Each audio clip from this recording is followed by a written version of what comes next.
जी हाँ साथियों, बहुत बहुत स्वागत करता हूँ अपने यूट्यूब परिवार रोहित सर बायोलॉजी में। आज हम आप लोगों को आनुवांशिकता से संबंधित एक इम्पॉर्टेंट टॉपिक है न्यूक्लिक अम्ल। न्यूक्लिक अम्ल जो होता है या न्यूक्लिक एसिड, ये कोशिका में इसका अहम रोल होता है, महत्वपूर्ण भूमिका निभाता है। तो आप लोग थोड़ा लास्ट तक देखिएगा। देखिए न्यूक्लिक अम्ल क्या होता है, क्या करता है।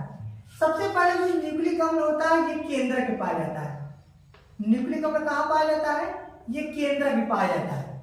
कोशिका के केंद्रक में क्या पाया जाता है? न्यूक्लिक अम्ल पाया जाता है।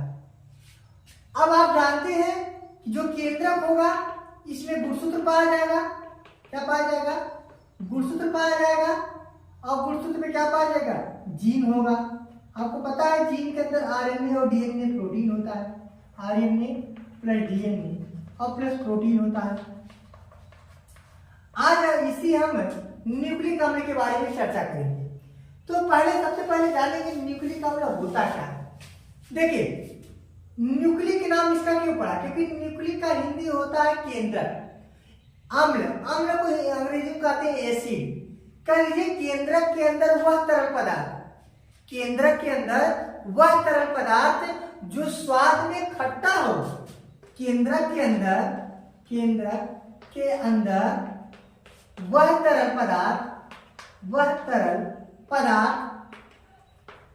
जो स्वाद में खट्टा हो, ठीक है। तथा जीन को या आनुवांशिक क्रियाओं का नियमन करता हो, आनुवांशिक क्रियाओं का नियमन करता हो, न्यूक्लिक अम्ल कहलाता है। बात समझ में आया? न्यूक्लिक अम्ल मतलब क्या होता है? न्यूक्लिक माने होता है केंद्रक। केंद्रक के अंदर एक तरल पदार्थ पाया जाता है। वह तरल पदार्थ स्वाद में खट्टा होता है। आपको पता है कि जो स्वाद में खट्टा होता है या जली मिलन में H+ आयन देता हो वो अम्ल कहलाता है। ये केमिस्ट्री कहता है, केमिस्ट्री के हिसाब से। लेकिन हम लोग जानते हैं कि खट्टे पदार्थ अम्ल कहलाते हैं। उसी प्रकार से जो न्यूक्लिक अम्ल होता है वह केंद्रक में पाया जाता है कोशिका के। और कोशिका के केंद्रक में जो ये खट्टे पदार्थ होते हैं, तरल पदार्थ होता है, इसी को केंद्रक अम्ल या न्यूक्लिक अम्ल कहा जाता है। कोशिकाओं में जो आनुवांशिक लक्षण होते हैं, जैसे जो जनक होता है उनका लक्षण संतान में पीढ़ी दर पीढ़ी चलता है। माने जनक का लक्षण संतान में पीढ़ी दर पीढ़ी चलता है। और इसी पीढ़ी दर पीढ़ी चलने की प्रक्रिया को हम लोग क्या कहते हैं? आनुवांशिक लक्षण कहते हैं। क्या कहते हैं? आनुवांशिक लक्षण कहते हैं। जैसे कोई जनक है, कोई पिता है, उन्हीं के जैसा संतान पैदा होता है, तो आप लोग कहते हैं कि ये पिता का डीएनए है, उनका जीन है। तो ये जो डीएनए की बात, आप जीन की बात की है, ये क्या होता है? एक प्रकार का न्यूक्लिक अम्ल होता है। आरएनए, डीएनए एक न्यूक्लिक अम्ल होता है जो आनुवांशिक लक्षणों को पीढ़ी दर पीढ़ी स्थानांतरित करता है। क्योंकि न्यूक्लिक अम्ल ही उसमें जीन होता है, वही डीएनए होता है। न्यूक्लिक अम्ल दो प्रकार के होते हैं, डीएनए और आरएनए।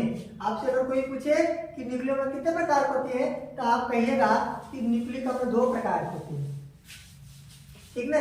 न्यूक्लिक अम्ल आप लोग नोट करते हुए चलिएगा। न्यूक्लिक अम्ल दो प्रकार के होते हैं। पहला डीऑक्सी राइबो न्यूक्लिक अम्ल, इसे कहते हैं डीऑक्सी राइबोज न्यूक्लिक एसिड, ठीक। दूसरा क्या होता है? राइबोज, या इसे राइबोज भी कोई लोग कहते हैं। राइबोज, राइबोज लोग हिंदी प्रयोग करते हैं, राइबोज अंग्रेजी शब्दों में प्रयोग करते हैं। तो कंफ्यूज मत होइएगा, चाहे आपसे राइबोज कहें चाहे राइबोज कहें, ठीक है। नाम भले बदल सकता है लेकिन काम नहीं बदलेगा राइबोस और राइबोस का।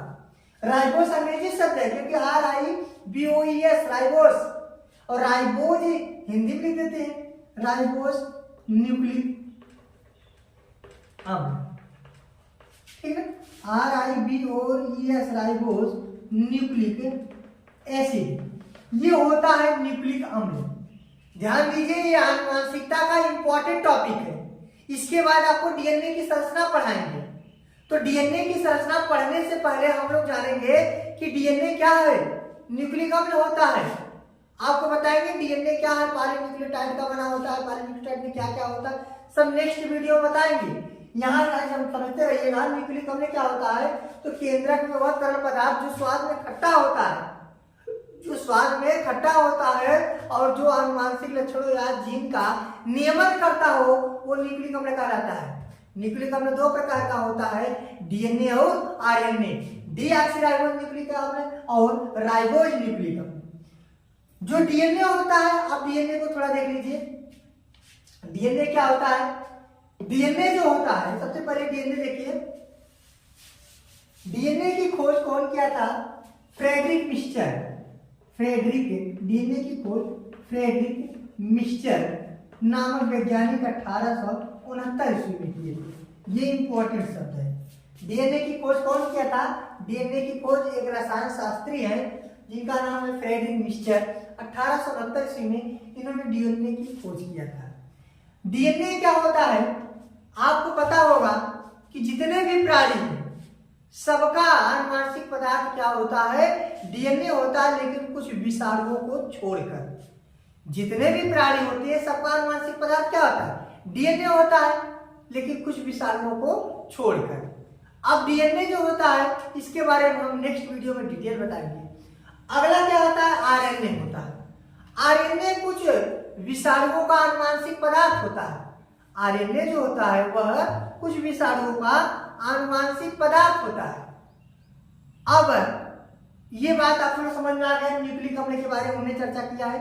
न्यूक्लिक अम्ल क्या होता है, कितने प्रकार होता है, डीएनए क्या होता है, आरएनए क्या होता है। फिर एक बार जोरदार ये समझिए, न्यूक्लिक अम्ल क्या होता है? केंद्रक में वह तरल पदार्थ जो स्वाद में खट्टा होता है, जो स्वाद में खट्टा होता है, अम्ल कहलाता है। और केंद्रक में पाए जाने के कारण न्यूक्लिक अम्ल कहलाता है। क्योंकि न्यूक्लिक का अंग्रेजी में हम लोग क्या कहते हैं? हिंदी में हम लोग केंद्रक कहते हैं, केंद्रक अंग्रेजी में न्यूक्लिक कहते हैं, इसलिए उसका नाम न्यूक्लिक अम्ल पड़ता है। न्यूक्लिक अम्ल जो तरल पदार्थ होता है वो आनुवंशिक लक्षण, आनुवंशिक पदार्थ जैसे जीन और डीएनए का नियमन करता है। कोई जनक है, उनका लक्षण संतान में जो जाता है, यह न्यूक्लिक अम्ल ही उसका नियंत्रण करता है, नियमन करता है। न्यूक्लिक अम्ल दो प्रकार के होते हैं, डीएनए और आरएनए। डीएनए माने डीऑक्सीराइबोज न्यूक्लिक अम्ल, आरएनए माने राइबोज न्यूक्लिक अम्ल। डीएनए की खोज 1869 में फ्रेडरिक मिस्चर नामक वैज्ञानिक ने किया था। और आरएनए कुछ पदार्थों का, कुछ जीवों का, कुछ विषाणुओं का आनुवंशिक पदार्थ होता है, जबकि डीएनए लगभग सभी प्राणियों का आनुवंशिक पदार्थ होता है। हमें उम्मीद होगा आप लोगों को ये जरूर समझ में आया होगा। आप लोग ये इतने मेहनत जो करते हैं आप लोग के लिए, आप लोग का हक बनता है शेयर करने का, तो आप लोग अपना हक करिए। हम तो अपना पूरा ही कर रहे हैं। अब नेक्स्ट वीडियो में मिलते हैं, तब तक के लिए जय हिंद।